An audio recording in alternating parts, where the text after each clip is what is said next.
सुंदर असं हे नवीन कलेक्शन आलेलं आहे.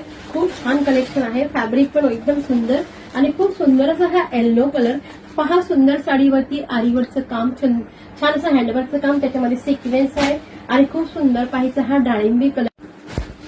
साडीची सुंदरशी हाईट आहे. साडीला खूप सुंदर हाईट आहे. पूर्ण साडीवरती तुम्हाला वर्कचं काम येत आहे, ते पण हँडवर्कचं काम येते. पूर्ण साडीवरती हँडवर्कचं काम बनलेलं आहे. ही खालची अशी तुम्हाला